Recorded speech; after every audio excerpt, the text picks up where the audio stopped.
Europe 1. Le grand direct des médias, Jean-Marc Morandini. Et le fait média du jour, c'est donc l'arrêt définitif de deux séries. Castle et les experts cyber. On l'a appris cette nuit, ces deux séries ne seront pas renouvelées la saison prochaine. Jérôme Ioannitchenko, bonjour. Bonjour Jean-Marc. Vous êtes notre expert média et on va commencer en parlant de Castle parce que là, c'est une vraie surprise. Oui, il y a un mois, on apprenait que le contrat de Stana Katic, l'une des stars de la série, ne serait pas prolongé. Mais dans le même temps, ABC avait renouvelé les contrats de plusieurs membres du casting. C'était le cas notamment de l'autre star, Nathan Fillion.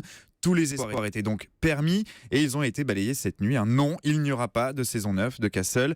La raison principale de cet arrêt, elle tient dans les audiences de la saison 8 en cours de diffusion aux États-Unis. Elles atteignent leur plus bas niveau historique autour des 5,5 millions de fidèles outre-Atlantique. Un déclin entamé dès la fin de la saison précédente, de la saison 7, à cause d'un scénario jugé un peu trop plan-plan. Les relations entre Castle et Beckett, les deux personnages principaux de la série, ronronnaient un peu et les scénaristes ne sont pas parvenus à rallumer la flamme lors de cette 8e saison.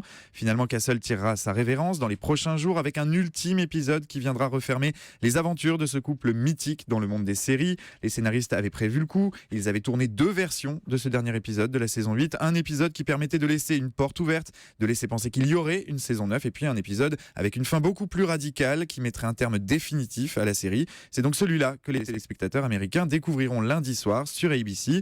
Cet arrêt, c'est un coup très dur aussi en France pour France 2, diffuseur de Castle. La série permettait à la chaîne d'atteindre d'excellents résultats le lundi soir avec près de 5 millions de téléspectateurs en prime time. Elle devra trouver une autre pépite pour faire au moins aussi bien. Et cette nuit, on a également appris l'arrêt d'une autre série, série que vous connaissez sur TF1, c'est des experts cyber. Oui, c'était la 3e déclinaison de la franchise des experts et après 2 saisons, CBS a donc décidé de la rayer définitivement de ses projets. Et contrairement à Castle, on doit bien le dire, ça n'est franchement pas une surprise. D'abord, la série, dont la première saison, vous le disiez, était diffusée en France cet hiver sur TF1, avait reçu un accueil glacial de la part des fans.